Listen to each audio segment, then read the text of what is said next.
के लिए जैसे मैंने पहले कहा था कि बहुत ज़रूरत है वालिदैन को तरबियत करने की कि वो इस बात को अंडरस्टैंड करें कि जो उनकी कंसिस्टेंसी है, तसलसल है किसी भी मामले में। कुछ चीज़ें हैं जैसे मुफ्ती साहब ने इशारा फरमाया था पहली अपनी गुफ्तगू में आगाज़ में कि कुछ बातें असूल का दर्जा रखती हैं, जैसे दीन की तालीम देना, नमाज सिखाना, जैसे अखलाकियात की तरबियत देना, ख़वातीन की इज़्ज़त करना, शफ़क़त से बच्चों से पेश आना।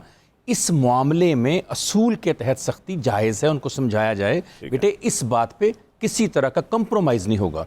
दीगर जो बातें हैं यानी जिसमें कोई शरई अहकामात नहीं है, दुनियावी तौर पे है, उसमें अंदर आप थोड़ी बहुत नरमी करके गपशप लगाकर देखिए। जिस जनरेशन की आप और मैं बात कर रहे हैं, आपको पता है 64% जनरेशन कौन है? जिनजी हैं वो।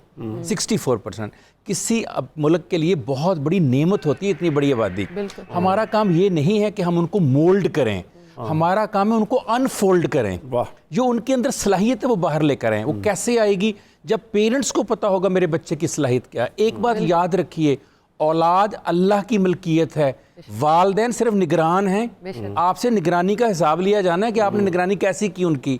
लिहाजा इनको समझाना चाहिए कि आप जब बच्चों की तरबियत करें तो आपने एक्सेस नहीं करना कहीं पर। Excess of everything is bad.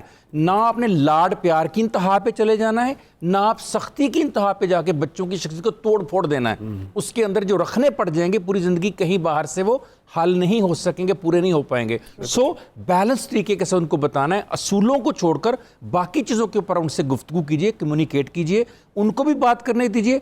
सबसे अहम बात, प्लीज़ उनको सुनिए, लिसनिंग कीजिए, जज्बाती तौर पर कनेक्ट होइए उनके साथ और बच्चों के हाथों से काम करवाइए। ये अभी रमज़ान है, आप लोगों ने सदका खैरात देना है, कुछ लोगों ने रमज़ान में कुछ बांटना होता है, कुछ लोगों ने गरीबों की मदद करनी है, किसी ने अपनी फूफी को ईद भेजनी है। हाँ जी, बच्चों के हाथों से फूफी को ईद पहुंचाइए। इनको पता चले मेरा बाप मेरी माँ की इतना हया इज्जत करता है, मुझे भी करनी है। और आखिरी बात, मेरे एक दोस्त हैं इरफान साहब, उनकी वालदा बड़ी कमाल की सर एक बात कहती हैं। वो कहती हैं क्लाइमेट बदलता है, माँ की गोद का दर्जा हरारत कभी नहीं बदलता। माँ की गोद को एजुकेट कर दीजिए प्लीज, तो बच्चा खुद एजुकेट हो जाए। जबरदस्त।